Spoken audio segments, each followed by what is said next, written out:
us about yourselves and your families in 1984, getting round. Well, my name is Geoff and I was the branch secretary of the NUM Woodhead Colliery for 10 years prior to the strike. I do believe that all the evidence required for any miner to see that there was going to be an industrial dispute, particularly about pit closures, because the Tories had set out through McGregor to not only close down the steel industry, but they were attacking every other industry, and it were apparent that there was good attack on the miners. So therefore, I'm pleased to say that Blidworth branch officials came out to a man. All the officials was out. That's the 5 committee men and the 3 branch officials. Right? Yeah. I forget it's not with them. Well, yeah. And we all came out on strike. And I tell you what, there was a good turnout at Blidworth for a start. But as the strike went on, of course, people had to dwindle back to work, and there were some really good lads that were out on strike. But them lads, when they went through that picket line after they went back to work, and they had to go back to work, there's no doubt about it. And I kept saying to the lads, look, don't give them any stick, we're going to need them after. But it didn't work, because anybody that crossed that picket line, we know, right, that were against us after that. Even if they did 6 months. I know a lad that, he were a chap called Pete Richards, and Bob Waterson, both foreman fitters, you know, come out on strike to support it. Now Pete told me, quite frankly, when he went back to work, he says, look, I've got to go back to work. He says, quite frankly, this strike is going nowhere. He'd been out 6 months when he went back to work, and I couldn't understand, so well, stick to it, don't set a bad example, sort of thing, for other people to go back to work. And Bob Waterson, to his credit, stuck it out right through the dispute. Right, and that. Now, as regards the family, my son worked at Blidworth and he was out on strike for 12 months. And that, we got by all right for a few months, and then all of a sudden you find out you're skinned. So then I had to start, like many other people, going into the centre and picking 1 or 2 groceries up and things like that. And that. But I'll tell you this, and I'm going to keep it short because there's other people who want to talk. I want to tell you this. If it happened again, I would do exactly the same again, on the same principle. And I detest the attitude, the greed of the Notts miners, who went to work during the strike, who wanted, by virtue of the fact of calling for a national ballot, wanted a vote to shut other miners' jobs in other areas. Now, I thought that's the most despicable thing a person could do. A lot of people I worked with for a long, long while, during, at Blidworth, I was there nearly 40 years, passed me and went down the picket line. And Pip, and I'm going to mention Pip again because that's, the memory will always stay with me with Pip. Pip used to say to him, your dad will turn over in his grave if he knew what you were doing now. And I tell you what, that used to bite into him. And I seen the big smarty, and he would doubled up with anger. Not at Pip saying that, at the fact that his dad would have turned in his grave if he saw him cross his picket line. But we know at Blidworth, and I knew for a long, long while as the branch secretary, there were a 5th column at Blidworth, and that 5th column were basically career surface workers, people that had never been down the pit, never experienced what it's like to work down a pit, and enjoyed some of the best terms and conditions negotiated by the NUM of any clerks or whatever people. They got holidays more than other people did in the outside industry. They got coal. They got all the perks that we had negotiated as a union on their behalf, and they thought that everybody, were doing quite all right. But there were a lot of lads down fit at one time, and I don't know whether people know this, that could have claimed an addition from the DHSS to their wages because the way the pay was that poor. But the 1972 and 74 strike sorted 1 or 2 bits out for us, and and we did. When the strike after 1974, there was a lot, and I mean a lot. And Eric knows more about this than me because we never experienced a great lot at Blidworth. There was a lot of outside labour came in to enjoy the benefits that the lads had struck for and got. And personally, along with a lot of other reasons, I think that personally diluted it. They weren't career miners. They had no history of mine working. They didn't owe anything to anything. They only come to the pit for the money. And I do believe that this in itself diluted the resolve in Nottinghamshire. I also believe firmly that lads from Scotland, Wales, Derbyshire, all come into Nottinghamshire to work into Nottinghamshire pits. And they must have thought, well, nobody come to our aid when they shut our pit. You know, why should we? But I still maintain the main reason for the strike was purely and simply greed. Edged on by a couple of really right-wing area officials in Lincoln Prendergast, who had no intentions of opposing the strike action. And immediately, now these have been on the right, of the periphery of the right, in the Notts area for quite a long while. And quite frankly, the Notts area at branch level was mainly centre left and far left. There was no far right on it, and with the exception of Lip Trots and Links and Prendergast and people like that, who actually thought they were a lot brighter than us. But I mean, we've been to conferences, and Mal confirmed this, where Links spoke at the conference, and he's had to say after, in sarcasm, "Thank you for the clap," because nobody would applaud the idiot. You know, there was nothing there. Same as the man said. He said, "You know, I saw this car," he said, "and it pulled up outside Downing Street, an empty car," he said, "pulled up outside Downing Street," he said, "and Royal Link got out." and it took me a bit to work that one out, I don't know why, but anyway, that's the kind of, and Prendergast were the same. They milked the system to the limit, and they forged the split, and we know now for a fact that not only did they, Lincoln Party, negotiate before the strike about splitting the Notts miners, but they certainly did during the strike to negotiate with the then Tory government, because Link thought Mrs Thatcher was a marvellous woman, you know. They were negotiating to split that. We fought that, Mal, didn't we? Mm. We tried to keep that, the NUM together as a union, but we lost. And after that, as soon as they went UDI, the atmosphere not only got worse down the pit where we were working, bearing in mind you had to work with these scabs then, but I tell you what, these lads will tell you, you had to have a brain like a lawyer to stay out of trouble if you've been on strike, and you were very successful if you got through, you know, without being got at. Because most people would be working with somebody who'd been, after the strike in '85 when we went back to work. And I for one didn't want to go back to work. I thought we went back to work under a wrong premise. I didn't agree with that doctor from Wales, what was his name? Oh, Howell. Kim Howell. Kim Howell. Eh? Kim Howell. Oh, that's him.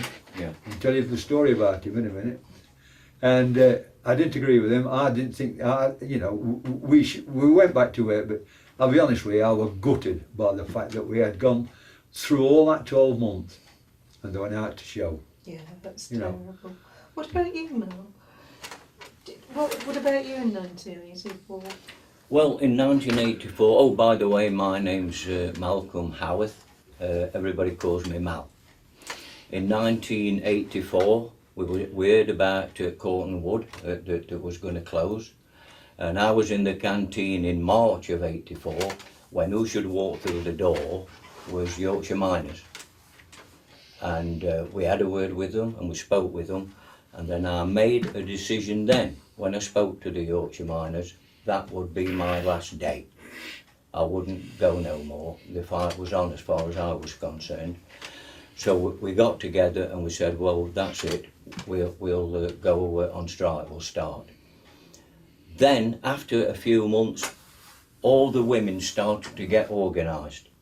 So what the women did in Blidworth was that they went to the welfare and had a sit-in because they wanted that as a strike centre. And they said no, but only one condition, that if we'll only give it to the women. So the women said no. So then they decided that to give us the glass house.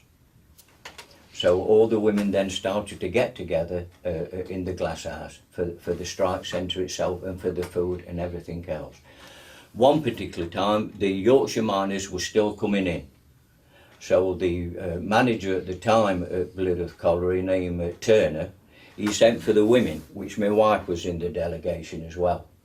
And he said, listen, we've heard that Yorkshire miners is coming into the glass house. So the women said, yes, they are coming, but we're giving them a meal and everything. He said, well, we don't want no Yorkshire miners in the village at all. Anyway, the women wouldn't agree, and I think the talks went on for several hours. Anyway, I think they wore him down. He said, well, we'll leave it as it is now. All the women were bothered about keeping that strike centre. If we hadn't have had that for food and everything, it would have made it more difficult. A break-up could have happened between those who was on strike. The most important thing was to keep that centre going at all costs. And then, I'm going to come to you people. Cambridge then said that they was going to link up with Blydydd and Reneth, and which it did. And they was bringing food in, and it was a pleasure to be there when the food was coming in, and we made quite good friends. On one occasion, I can remember, one of the Cambridge women was arrested at Blydydd. She was. Yes. Yeah, she was Yes. arrested at Blydydd. Yes. I can remember it. I think she went to court, but I think she paid a small fine. That's right. Yeah, I don't know her name, but I know she was on the picket line. And a lot of the Cambridge women who came down did go on the picket line, and they also helped in the centre as well, which was quite terrific. But one of the things is, you see, you could always tell people from outside the village. They'll refer to Blydwyth or Rainwith. But the Cambridge women, after they'd been there a lot, they spoke same as us. Blydydd, Reneth. So we knew that they'd got our lingo off, even though they came from Cambridge. My wife had a lot to do, but she wasn't the main organisers. It was Doreen Umber and John's wife and all these others. But unfortunately, Doreen Umber's ill, so she couldn't come. And there's a lot of women who was very important in that strike, who kept the strikes going. They've moved away. Or I know one of the husbands had died, one's remarried, so you do lose touch at that particular time.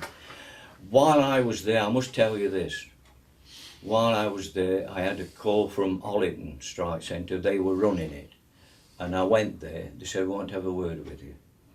So I went to Eaton, and they says, Mal, we want you to go to Blackpool to collect. I says, fair enough. And they says, Jimmy Hood will be going with, or Jimmy Hood then later became an MP, Labour MP in Scotland. And I says, yeah, we'll go. And we got there, no, I'm telling you, yeah, we got there and we went to Blackpool, and we got outside the car. We parked in a car park, and a young lad came running up to us. He said, it's, I think it's £2 for car. I said, listen, we're striking miners, we ain't got no money. I said, but you see that trade union, transport and trade union officers, we've got to go there and pick some money up. He says, who, I don't know, I'll go and ask my dad. So anyway, we waited, and he come back, and I always remember his smile on his face when he come down to us. He says, my dad says, striking miners don't pay.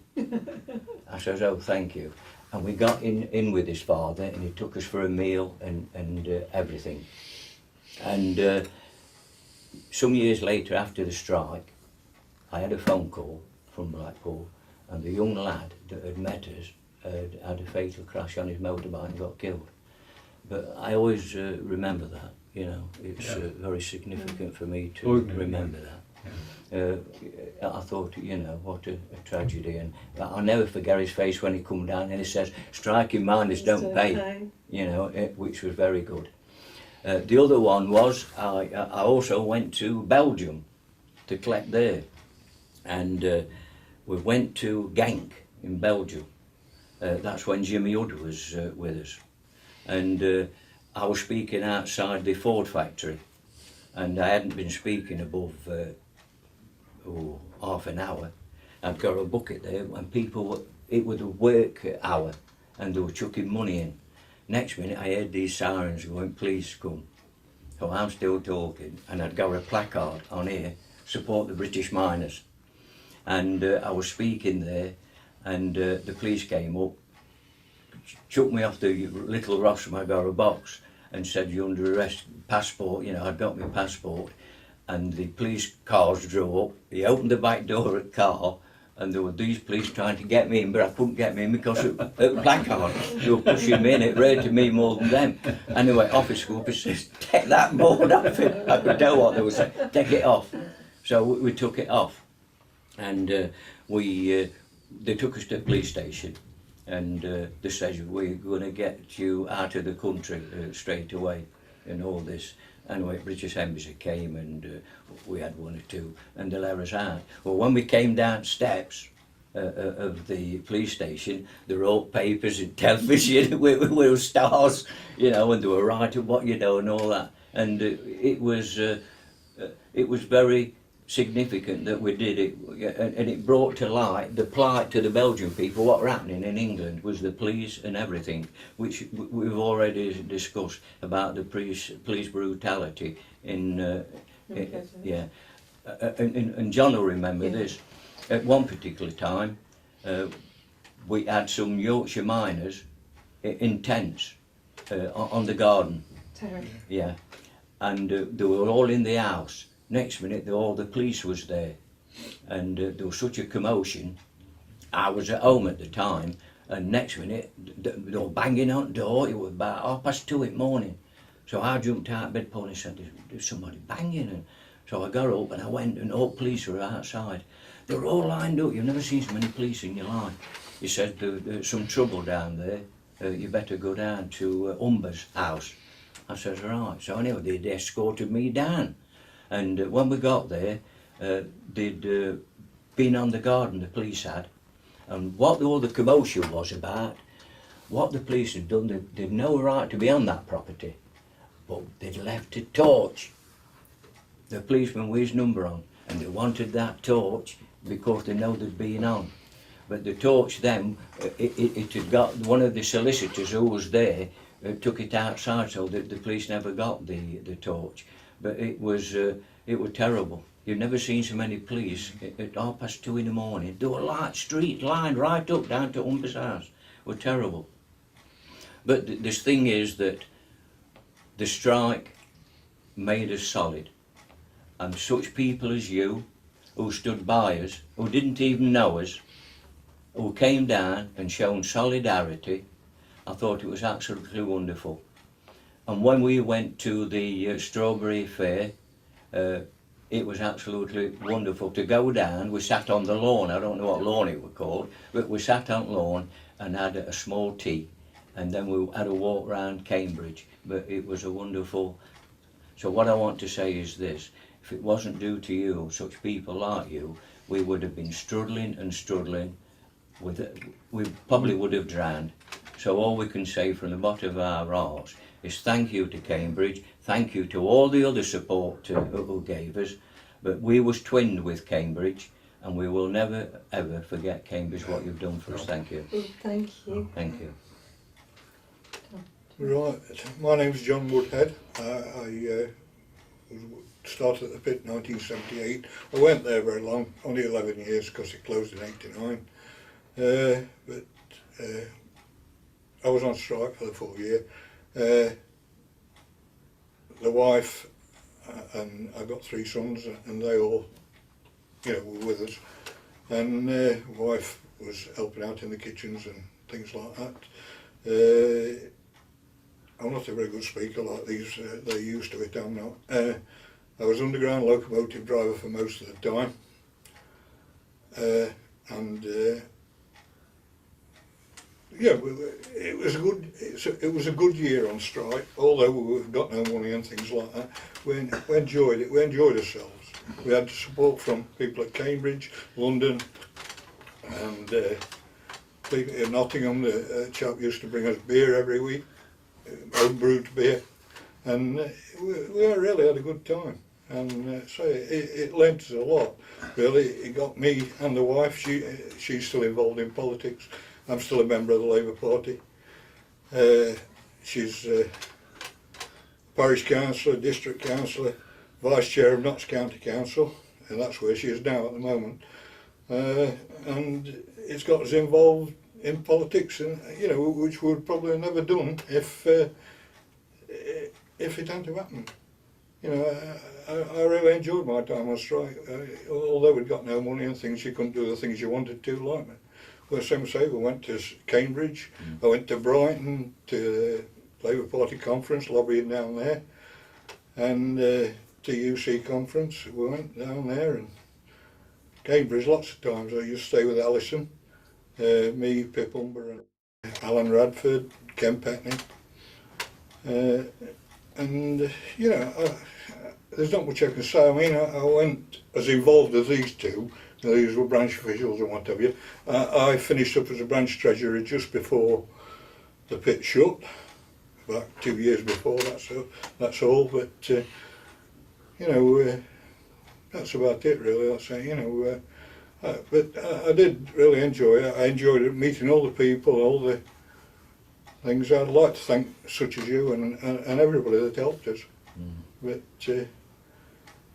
it's gone by now, and everything's not the same. In the village, everybody used to work at the pit nearly, and you used to know everybody. Now, two doors away, I don't even know who lives there now. There's no community spirit anymore and things like that. I'll leave it to you if you've got anything else to say, because you. Well, the community. I was hoping the wife would be here. She said she'd come, but She may left. still. Oh, I wish you could get here, because she's a terrific guy. But, Yeah, she's more involved than I've ever been. Well, she's doing a good job for us at the moment on the council, sort of thing. She's a terrific lady, I'll tell you. Yeah. But what John's saying about community, as miners, pits were sunk in a forest, and they found the coal, and then they decided they got to have a workforce, so they built lines and lines of houses. These old coal owners, they were nearly houses, we used to call them, as they are, because they were pathetic in what they were. But what it did, it built what John's been on about, a community spirit. And the miners, and people can't understand really why the miners in other areas were solid, although there were one or two people trying to get back to work in other areas as well. You see, the constitution of the Mine Workers Union was such that you got at least 30,000 votes that was good to say no to any form of industrial action whatsoever. These were members of the COSA Union, Whippers Union. COSA Union is the Colliery Staff Association Union, and the Whippers Union is WPS, is Workly Paid Industrial Staff, right? We knew we'd got that. Equally, we knew there was always a percentage at the pit that was going to vote against any form of industrial action. There were what we call right-wingers anyway, but that was it.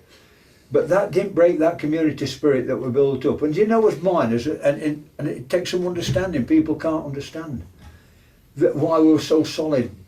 There were 50 odd lads still out on strike at Woodhead in 1985. And the reason is that community spirit we took on board to such a degree that miners didn't used to settle their problems individually. The community used to settle the problems for the miners as a solid group. And I keep trying to explain to people that's why this community spirit is such a great thing.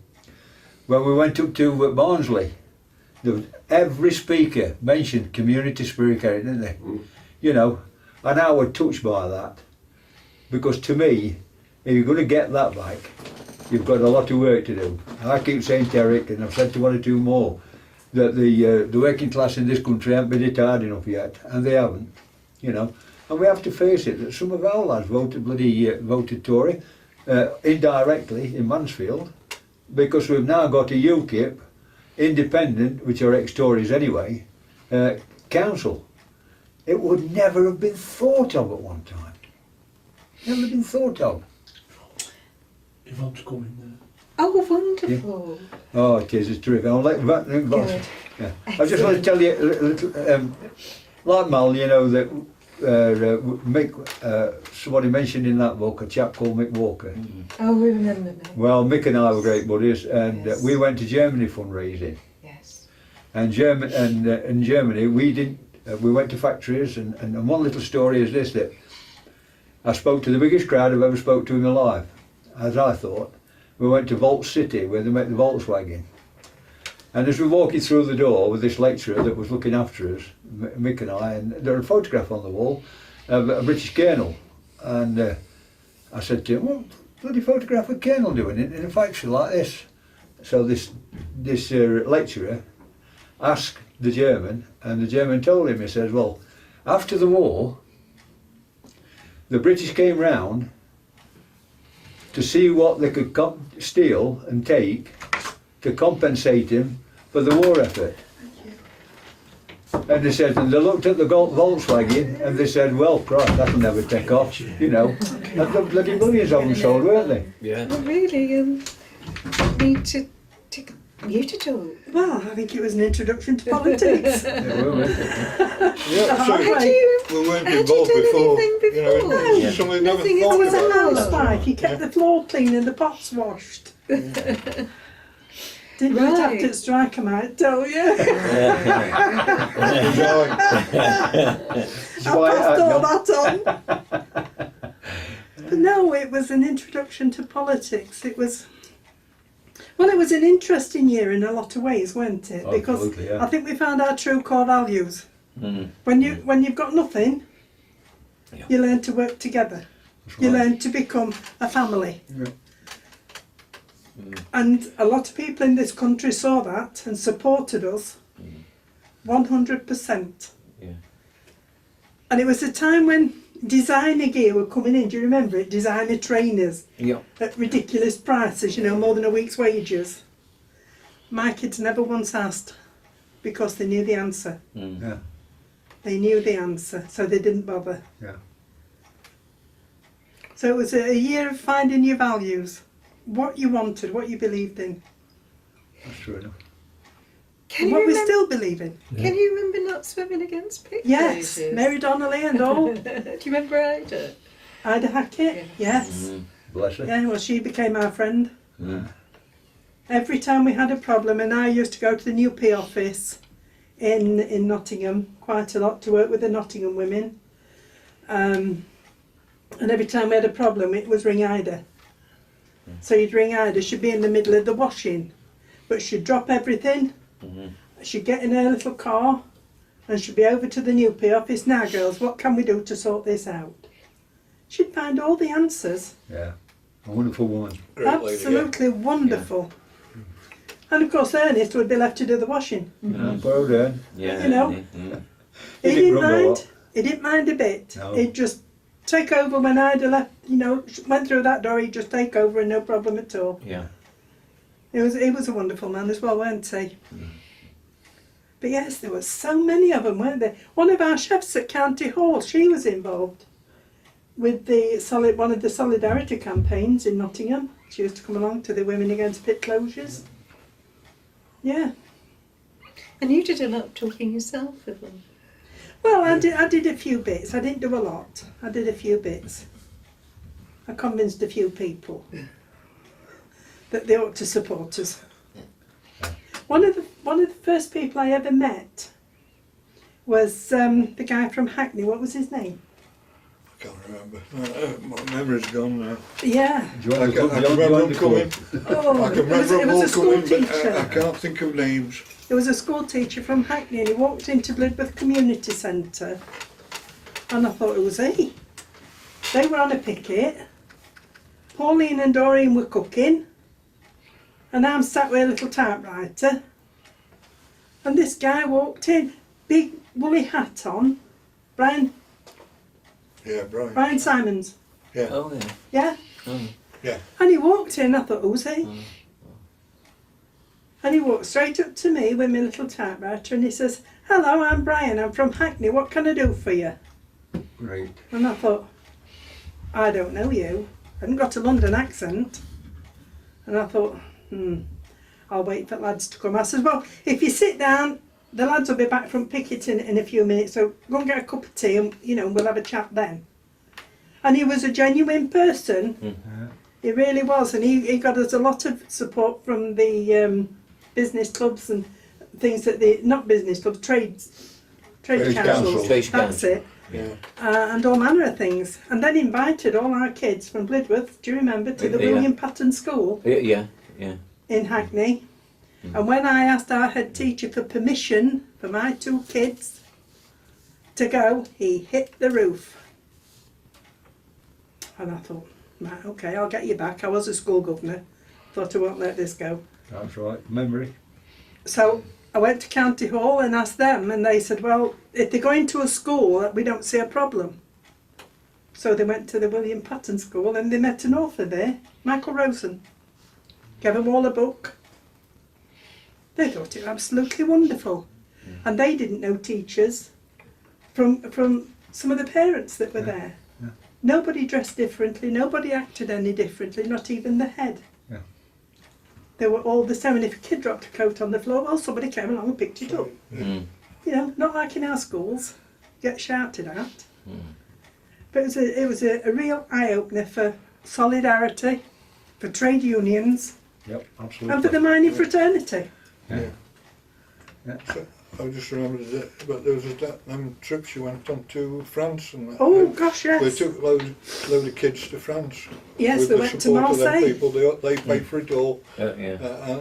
Yes. You know, it's something they would never have done probably if Well, I've never been They out went at s- country they since. went skiing, they went all sorts that they probably would have never have done if This if is true. if they This hadn't is gone. true. Yeah. Not just my kids, others as well. Oh yeah. From all over county, yes. Yeah. We took, must have been 28 kids. Mm. And when we got to the airport in France, we were put onto buses and taken to this, what I would assume was a big cafe with an upstairs room. And we were all sat upstairs, and these people were coming in, taking the kids, one by one or two or whatever. And then I was taken as the last person out of there with 2 children I didn't know, to Anik Priano and her family. Wonderful. The next day I was supposed to ring all these kids and make sure they were all right and they'd had a good night and they were okay, and I couldn't find one of them. Nobody was answering the phone I'd been given, and that was one of mine. So I was beginning to get a bit worried. I thought, well, I've lost my own. And then we were taken out for the day. We went to a bank in Marseille, and as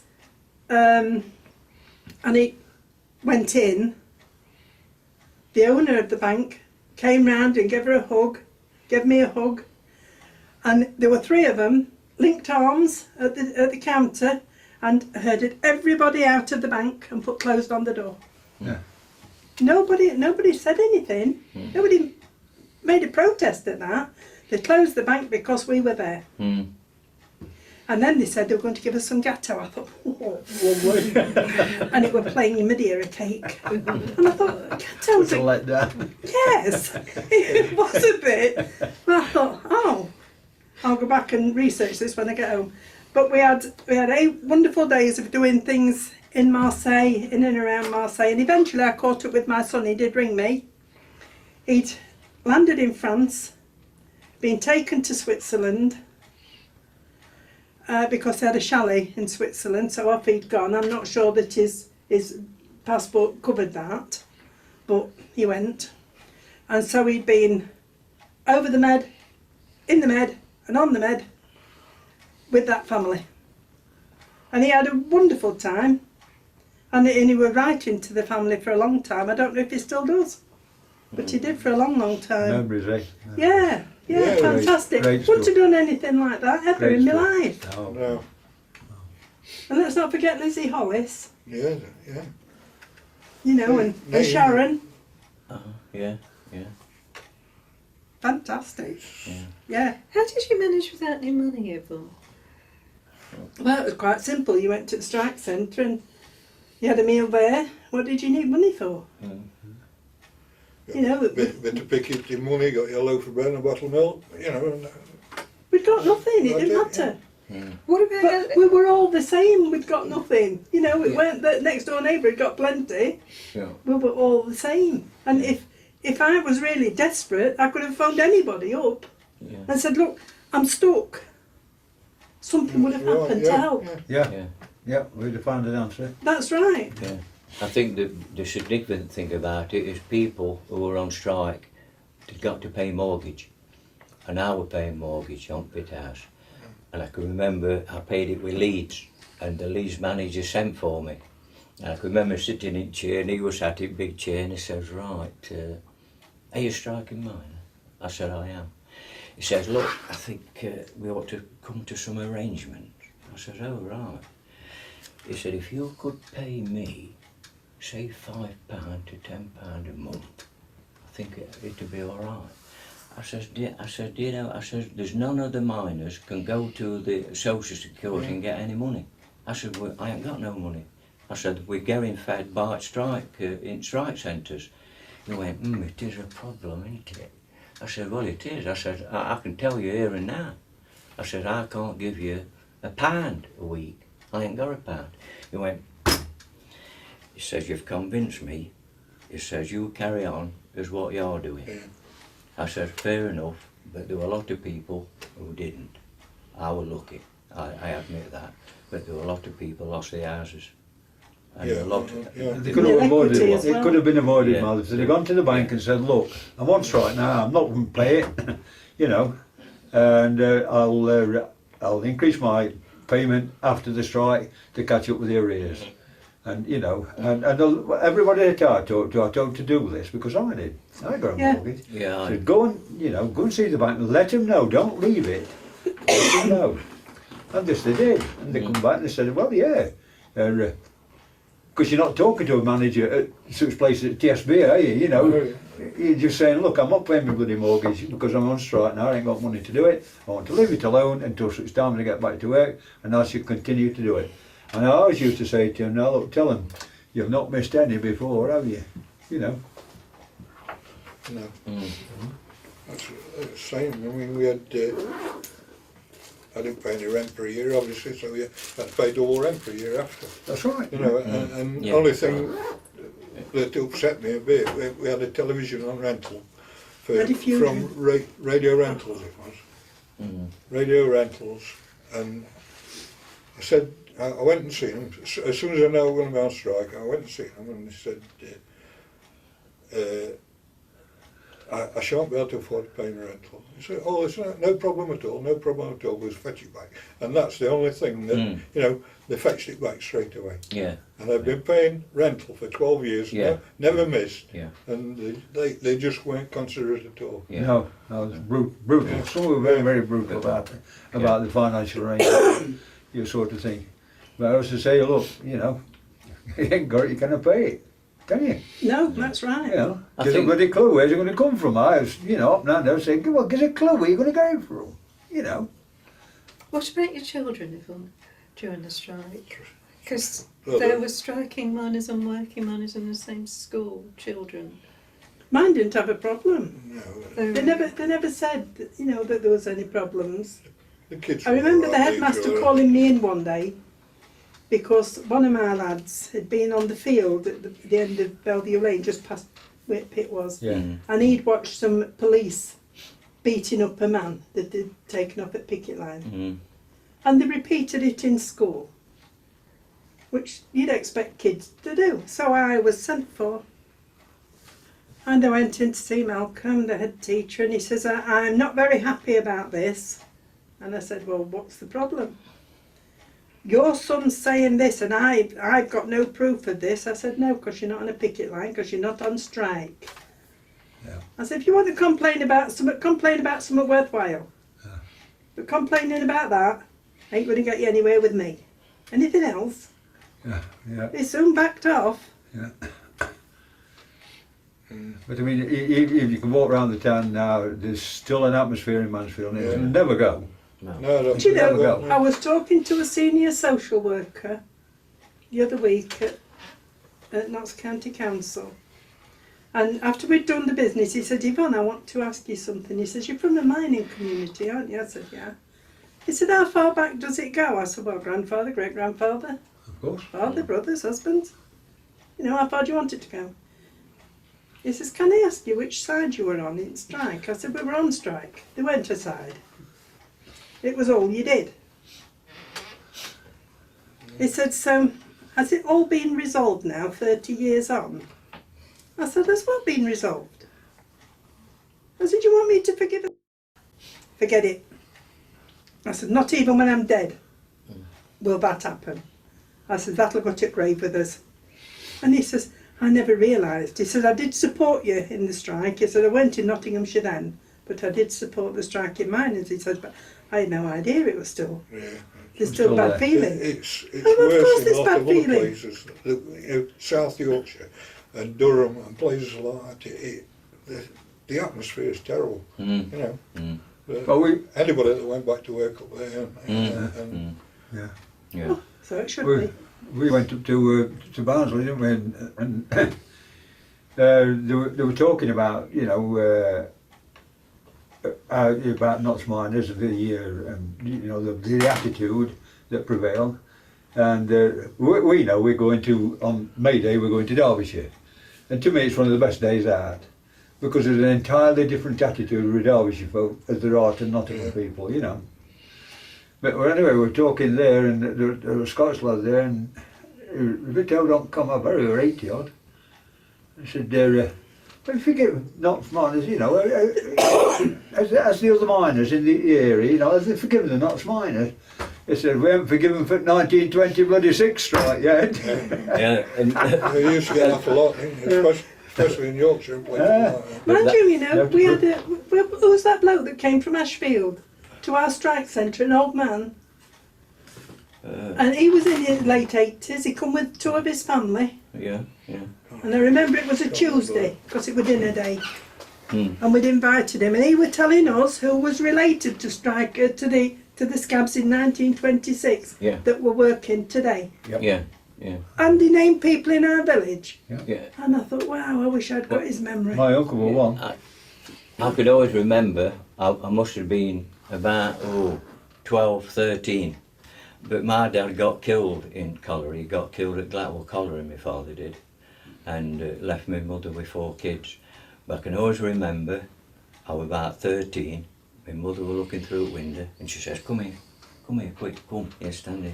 So I'm stood there. She says, you see that bloke there, that little bloke walking up that street there? I said, yeah, I can see him. He were on strike in 1926. She says, your dad chased him up Cranny Pit, out on Pit, chased him. She says, he was a scab in 26. Yeah. So you see how it carried on? Yeah. Yeah, They never and forgot. it's not going we'll to never go forgive away. Never forgot. And we never forgive either, because it's unforgivable what happened. We sort of had to get used to it here, didn't we? I Yeah. mean, but, you know, your neighbours, brothers, brother-in-laws Yeah, and things that's like that. I like, sorry, John. And you have to accept it. But in places like Yorkshire and Durham and Wales, they didn't. They didn't accept it. Yeah. I don't get about as much as I should do, but people that go out up to Durham and into Yorkshire and places like that have got nothing but admiration for the striking mine workers in Nottinghamshire. You know, because Nottinghamshire were ringed with police. Yeah. You know, I got We had frog to marched to a funeral. yeah. What happened? My mum died beginning of the miners' strike, and we'd got people there. The police were there from all over the country. And I walked out to my front door and started to go up the street, and I was stopped by a police officer with pips on his shoulder. And he said, where are you going? Well, heading up top at village, you know, where pit is. I said, I'm going to a funeral. So he clicked his fingers to somebody across the road, and they come running across, 2 of them. He says, she says, as though we're, you know, worthless, she's going to a funeral. Make sure she does. If not, arrest her. I said, oh, you'll have a wasted journey. So they marched me up to my dad's house, which was opposite Bloody Pit. Yeah. The flowers out on the lawn, and they marched me right to the front door and knocked on the door. That's the only time I heard my dad swear. And they said, she says there's a funeral here. I didn't tell you what he said, it's unprintable. Well He said. says, what do you think they are? What do you think they are? And he says to me, get in. And he went slam with the door. Yeah. And I've never known him do that to anybody. Yeah, But he nice did that people, day. please. Well, They I- were. I'll give you an That's very- instance what happened to me. If you remember, we went to Eaton on the night that Davy Jones were killed. Oh, yeah. And I went, the reason why we went there, I went with Pip Brown and went with Pip because my son were there and I knew that there were going to be some trouble. Somebody said there's trouble at Eaton, there's a lad been killed. So anyway, a few weeks after, a knock were at the front door. So I opened it and there's two blokes there in suits and tie. He says, we've come about the night Eaton that David Jones was killed. I said, oh yeah, he said, please. I said, oh right, come in. So anyway, they came in, but I'd got a picture on the wall and it was the A-Wayne by Turner. And he stood there looking at this painting and he says to the other one, do you think that looks a genuine one to you? I thought, just take it Mickey out because I'm a minor. So he's there and he says, it does look genuine to me. I said, dear, I said, did your two fail for the fraud squad? And they just looked, and you know the attitude changed then. They were really bitter. What did you see on the night? I said, I didn't see a lot. I knew that the lad had been killed. He says, well, we investigating all this, but it was cut and dried. The questions, Oh, he yeah. asked, it was cut and dried. There was a mystery why that lad got killed, and it never came out, No. and it never will. No. And it's same with a lot of things with police. How many has died in police custody over the recent years? Not one has been arrested or. It's how the system is. All grieving. Yeah, they can do no wrong. It's only us that can do wrong, isn't it? And yet, you know, when you look at the footage of Orgreave, because it still comes on television from Oh, yeah. time to That's time, right. That's right. you've got policemen on horses, in uniform, in riot gear, with batons, Yeah. against miners In shorts. in shorts, t-shirts, trainers. Yeah. What, Which party? They've gone to the wrong party, haven't they? you know, and if people can't see there was something wrong there, Yeah. then they sorted. really do need glasses, don't they? But I can always remember that one at Orgreave where the police, the lads on the floor and the police are sitting Yes. and we're trunching like that. The police officer got promoted and moved to another area. South Yorkshire again. They were just knocking the hell out of this lad. Yeah, All he got, same as you say, shorts and t-shirt. that's right. I mean, how offensive is that? Yeah. And the BBC, they lied about it. They reversed the film to show that there were the miners that charged the police. And then a few years after the strike, which it's always after, Yeah, isn't it? Years it is. after, we're sorry that the film was put in reverse order. Johnny It was the Bennett's police welcome. that charged, not the miners. Nothing was done about it though. No, No, nothing. no, no. No, there never is. We say Never with is. Channel Islands. Mm. Betty Savage's mum came from one at Channel Islands. Was it Guernsey? Yes, Yeah, I it think was. so. Guernsey. Guernsey. Yeah. And she got a newspaper that one of the relatives had sent to her that said that there was no strike in Nottinghamshire. Mm. And we had to get people over there, didn't we, to say there is a strike, we are on strike. Yeah, Because the information just weren't true. yeah. And I'd never, until the miners' strike, questioned anything I saw on BBC TV News. Yeah. Never questioned it. I mean, you think about Northern Ireland and Yeah, what was that's going right. on there. That That's was a right. training ground, weren't it, for you lot? Yeah. That's right. Sanitised, isn't it? Yeah. Yeah. But I never questioned it, never queried it. It was happening, it was there, it was in your face on television. Yeah. Until the miners' strike, when you could see that things weren't as they were being portrayed. They weren't what they were saying on television. And newspapers as well. Mm. Every bit of the media was against us, Mm. and we were the villains. Yeah. But Protecting the an enemy within. industry, we were the villains. Mm. And I thought, why have I believed them all these years? And this wonderful democracy about it. But that's right, that's Yeah. probably why I got involved in politics. Yeah. Yeah. I think one of the things that always makes me smile is one of the lads got arrested and his dad says to him, now what do you get bloody arrested for? He says, well, he says, I asked cup of that. I said, what did he say? He says, I'll think of something. and I'm going to leave you now, and it's been great listening to you. And, you know, Thank you. I could do one of these every week, actually. Yeah. But I appreciate this will prearranged. The one sad thing about the miners' strike and going through it all was that we joined en masse in the Labour Party because we weren't getting support from our local Labour Party that I'd never heard of. True. And yet, there's not that many of us left No. in there now. Oh, but there's Yeah. only me and you, isn't Yeah. there? Was it? Yeah, for Blidworth. That's Is it. there? Yeah, I bet. Yeah. Yeah, But there's there's only nobody you. else. But still members of the Labour Party No. now. Oh, No, yeah. they've all sort of, they've all sort of backed off and oh, I'll let it go. Mm. But there's some things you can let go, but there's some things that never ought to be let go because it's our history and we should be telling our kids. I don't need to tell mine, they were involved. Mm. In fact, throughout the strike, 2 of my kids were in the local school in Blidworth. And they'd run down from school to the strike centre, because it was just out road, to find out if anybody had been, what route they might have taken, where the patrols were. Then they'd go home and they'd get a map out Yeah. and work out what roads everybody was on and where all the roadblocks were and what have you. Yeah. Yeah. So there was a lot of things that kids got involved in. Yeah. Yeah. It wasn't just about the strike, but it did bring a lot of new faces and a lot of new ideas Yeah. into what was a normal pit village, I suppose, wasn't But it? I think what amused me most was that when you was going to a picket out the area or to another pit, you used to ring the head office up in Sheffield, but they gave you a code. You used to ring up and say the eagle has landed. that would to say that they knew who it was and that you're on picket. And they'd give you a code where it was. Little did we know, after the strike, that the man who'd ordered us to say the eagle has landed, Roger Windsor, who worked for MI5.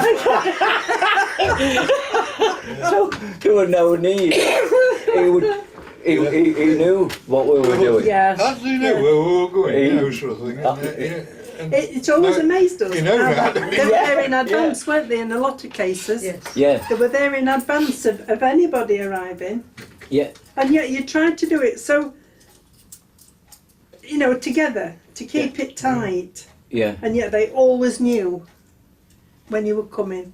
Mm. In fact, Stan Crawford, when Maggie Thatcher died, there was a picket at Ollerton Pit. Yes, there was. And I went to that, and I'd got there early, and I went and bought flowers from Tesco, and I put them on Davy Jones' seat. Ah, yes, yeah, yeah. And then I'd have walked down the road, Mm. and I walked back up again. There were 4 police cars behind hedgerows. Ah, yeah. And I thought, Yeah. yeah, bloody typical. It Mm. never changes. Mm. So I walked up and eventually, lads started coming and Stan Crawford come up and I said to him, there's 4 police cars down that road. He says, wait for them to come up here then, Yvonne. So we stood and they did. Mm. They come and they said, how long are you going to be here? Stan says, oh. He said, looking at me watch, he says, there's 2 bus loads coming from Yorkshire and they ain't got here yet. He said, so I should think we're here for a bit longer. Mm. And she walked away to the bottom and said something into radio and I said to Stan, you'll get a snatch squad next. He said, not be the first time. I said, not be the last either after today. I said, when's these buses coming? He said, well, they've never been ordered. Yeah, Well, they got roadblock though. yeah, yeah. But it just never ends. Mm. Yeah, yeah. There was another instance, our delegate at Blues, but I was also on the area executive of Notts Miners. I can remember when the strike was on, we used to have meetings, area executive, to see what were going off. And one particular day, Arthur Scargill came. It was over the Davy Jones Ollerton. We were in a discussion about it, what's, and everything. And when I walked in, there was a chap stood at the side, a well-built bloke. And I said to someone, oh, who's that? He said, oh, it's Arthur's chauffeur and bodyguard. I said, oh, right. So anyway, I went up and I'm speaking to him. And I said, are you all right with Arthur? He said, oh, brilliant bloke. He said, go on holiday with you. I said, he says, oh, wow, it was marvellous with me. After the strike, you were another one who were in pay. You were getting paid You and all. yeah, everybody were in pay at MI5. And you never heard nothing. Roger Windsor, who was in the Did he national go abroad? officers, he went to France Yeah, and he bought went a abroad, vineyard. Yeah. And the chauffeur, I can understand, who were Arthur and that, he went to somewhere and bought house and you see, it were all planned, Yeah. Yeah. you know. Yeah, she was working. Mind you, you know, you got to, I suppose, if there's anything to say about Margaret Thatcher, the strategy that she employed before the start of the miners' strike, she got it all worked out, hadn't she? Mm, She put the right to buy your council home in. yeah, that's right. So she got people with a mortgage in debt. Yeah. Never happened before to any miners as I know of, but there they were, buying their own houses. Then there were store cards and credit cards, and of course everybody took advantage. So when she called the strike, she knew we hadn't got the money. Mm, yeah. That was what she was depending on. I mean, she got a backlash, didn't she? Mm, Because we stood there regardless. yeah. Yeah. But the strategy to get everybody, you know, hooked into all these, the trappings of the rich, as I call them, Mm. and then to go for to close the Yorkshire pit of all things. Mm. Was it Yeah. Cornwall? Cortonwood. Yeah. Yeah. To close she knew that would spark everything off. Yeah. She knew that. That's why she set on that one pit Mm. in that area. Mm. She knew what was going to happen, Yeah. and she got everybody in place everywhere. Even our post coming through our door, people knew what were in our letters Yeah, they before we did. got them. Phones were tapped. Phones were Our tapped. phone were tapped. You could hear it clicking. Oh, wow, while you're on. Yeah. Yeah, well, terrible. Yeah, so All that was being there's no done. pits left now, and there's some still don't know they've done something wrong. No, that's correct. Yeah. They Yeah. still think it's not their fault. Yeah, yeah, yeah. See, a lot of people. Now in they the want to co- do fracking. It's A our lot of fault, people because in we were on country strike. realised, I think, that our fight was their fight, Yes. Yes. and it's proved it beyond a shadow of a doubt. What's happening now? Yes. They took on the biggest union in the country, miners. They thought if they would get the miners down, the others as a dog. Yes. And that's how it all. That's Well, what's happening. The NUM with the miners stood for the NHS. They stood out for the nurses. That's correct. Education. Yeah. We stood there with them, with everybody that was disgruntled with the working conditions Mm. and everything else. But to get rid of the miners, to get rid of the NUM, was a blow to everything in this country. Yes. Not just to the pits, Yeah. but a blow to every working person in this country, no matter what job they got. Yeah, Yes. yeah, Well, thank you. Mm. Thanks. Hey, it's nice to see you again anyway. Well, thank you for coming, Yvonne. That's Oh, nice. yeah. I didn't recognise your name, Really but good. as soon as I saw you, I knew it. yeah. It's Yeah. funny what 30 years memory is, isn't it? It is. Putting names to faces I'm now, exactly I'm the useless at same. it. I'm Mm. exactly the same. Yeah, But I never Well, thought I'd come back. It was nice to see But that. you know, we walked away. I mean, you were just amazing. mm. You know, it wasn't my kids in school. It wasn't my mortgage. No. It wasn't, you know, not knowing where the next penny was coming from. Setting fire to furniture, firewood, Yeah. and then you know, you just thought, well, it will be over. Mm. We'll keep coming as long as you're there. That's right. And you went on and on and on. Mm. And I remember that winter and just looking out and looking at the snow. Yeah, And we couldn't get people out on the snow on a Saturday, and I just thought, you know, they'll give up, and we didn't. yeah. It was just amazing.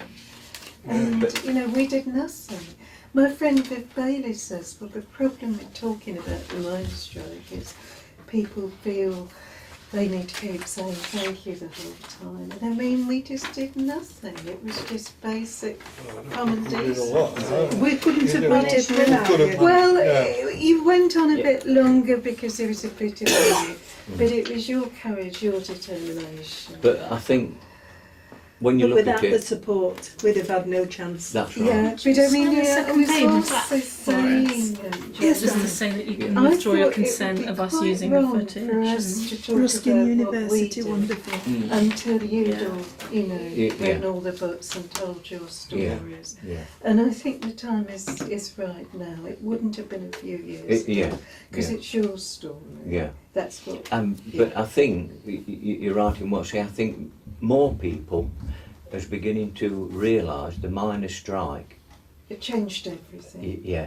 You see, it's like that old saying, the miners' strike was one of the old, It was not. one of the old, but it wasn't. The It was miners' the, strike was going to the future. That's right. It was future generation. That's correct. It was the future And we're when- fighting yes. for. And people's realising now, what this government's doing now, Yes. people's beginning to realise. And when they talk about miners' strike now, I think even the mass media who are against us, I think they're showing a bit of signs. Not much, because I know whose side they're on. Because what But I they are. always said is that nobody wants to work down coal mines. That's right. It's horrible, heavy work. Yeah. We owe these Mm. people because, you know, like you owe the nurses, like Yeah. you owe everybody. Yeah.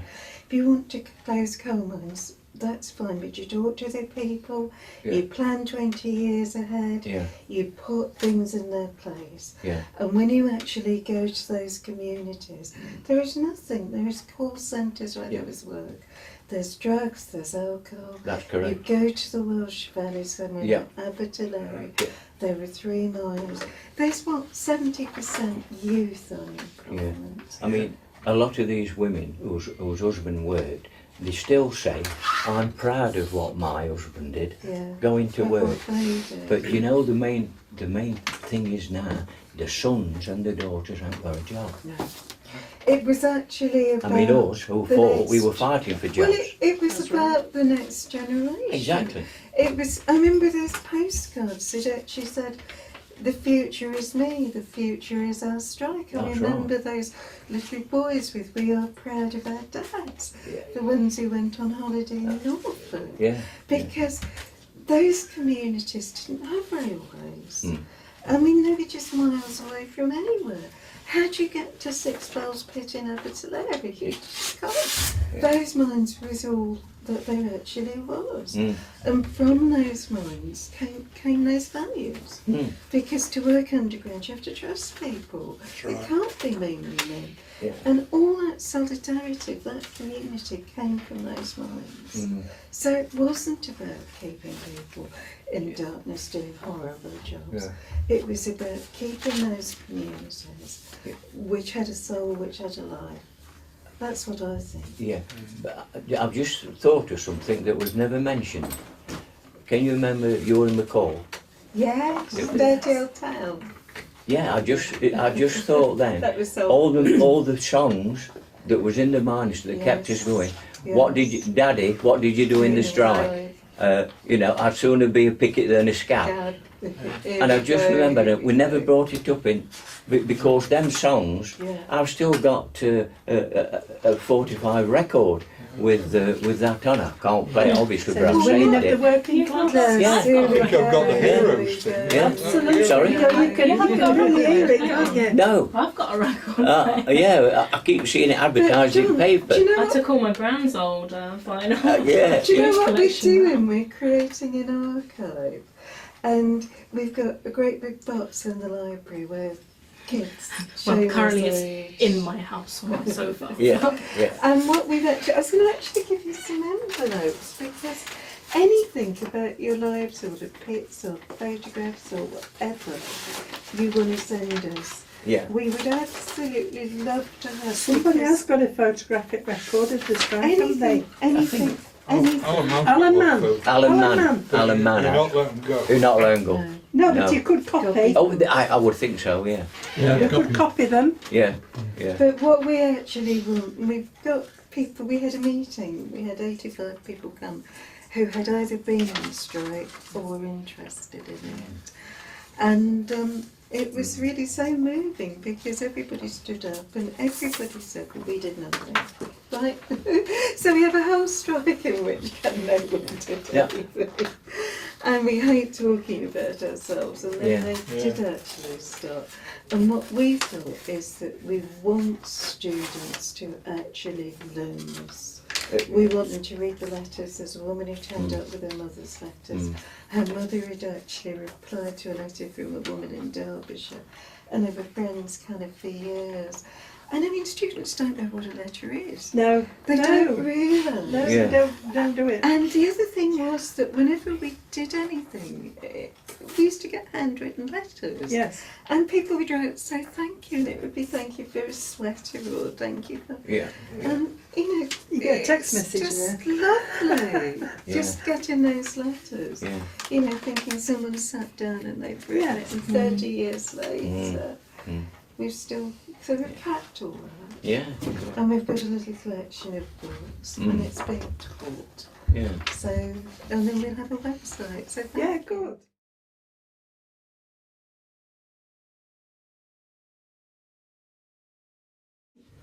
do you want to say who you are? I'm Anne Penny, In 1984, where were you? mostly at home, looking after the children. 2 little girls, 2 little boys, 2 little boys. yeah, Andrew and Robert. That's about it. And what was Blidworth like then? Just a normal pit village. And had your family moved to Blidworth? No, we'd always lived there. Yeah. So your dad had been down the pit, Yes, and all your family. yeah. Well, yes, both my granddads and my dad. And then, what were the best things you remember about strike, and what were the worst things? Best things were we all did it. We all got together. The worst things was having no money. Yeah. Were the worst things. But you just got on with it. We had lots of help, and other than that, you just got on with it. Did you all used to meet together? Yes, yes. We used to go to the strike centre Right. every day. Once that was opened, we used to go there every day. And we all went out at night together. We'd go to each other's houses. We'd have coffee morning, so get-togethers all the while. Do you remember any of the cooking in the strike Oh centre? yes, yes, I did a lot of that. And washing pots. What were the dinners like? Not brilliant. I was one of the cooks. But people had a proper cook meal. Yes, yes we did. And did you serve everybody, anybody? Yes. Yeah. Anybody who came. Even if the kids brought friends whose family, whose dads didn't work at the pit, they'd still get something to eat. It didn't matter. Everybody was fed. And where does the food come from? Well, from all over the place. A lot of it was from London and Cambridge. A lot of the money came from there. We didn't get much from anywhere else that I know to. But then I was mostly in the kitchen. I didn't have anything to do with, the looking after the money or anything, or gathering the money as you would. So people bought the food, and what did they do? They just took it to somebody's house and it... Yes, yes, we used to make packs up for people, well, little boxes, things, and you'd take food home with you. And the people who didn't come to the strike centre, they had food taken to them, or they'd come for it. Yeah. You know, sometimes they didn't want to come to the strike centre, but everybody got help that wanted it. Can you remember any stories about Blidworth? And because Blidworth was quite famous during the strike, wasn't it? Yeah. Do you remember any of that? What happened? I can remember the police Yes. walking round the village all the while. I can remember one day my mum stood outside my grandma's shouting at the police to clear off, or words to that effect, when she seen them walking past my grandma's. They just always seemed to be there, in your face. And yet, the mining community had never had any trouble with the police, had you? Nobody arrested, nothing like that No. before. No, And was it local police? no, it was, used to send them from all over the country. Used to get a lot of overtime, courtesy of us. Yes. Did you ever go to Cambridge? Yes. Do you remember anything about that? I'm afraid I can't remember a lot of things. I'm getting old now. I don't remember a lot of things. I can remember going on a lot of the walks that we used to do. I can remember going on the big one at London. Oh, you mean the big demonstrations? Demonstrations, yeah. We used to go on a lot of them, yeah. So how did that happen? Somebody booked a coach and you Yes, all and went? we'd all pile on, take kids with us, Yeah. and we used to treat it as a day out. Yes, well, yes. Cambridge, I mean, had you ever been to Cambridge before? No, No. no. Were you at Strawberry Fair? Yes, I have done that. As I say, I can't remember. I don't remember a lot of things. So would you say the strike was a good time in your life, or a bad time? It was one of the best and one of the worst. But I can't say. What can I say? I made a lot of friends when the strike was on, and we had some really good times. Yeah, I remember those socials. Yes, we did. Yeah. It's just amazing, really, because nobody had any money, and yet those wonderful Saturday night socials. Yes. Yes. We hadn't. What happened to your We family? was all in the same boat though, so it didn't matter. Yeah, yeah. What happened to your family during the strike? Well, it was not all that many that was on strike, so Yeah, that made it so hard. though, it didn't did, yes, in some cases. It was so much easier for people in other parts of the country. Yeah. But not everybody in the family worked at the pit, so, you know, I come from a big family. Yeah. So you had some income coming in from other people's. Yeah, a little bit, yeah. Yeah. Right. Well, thank you very much. That's probably all. That's lovely.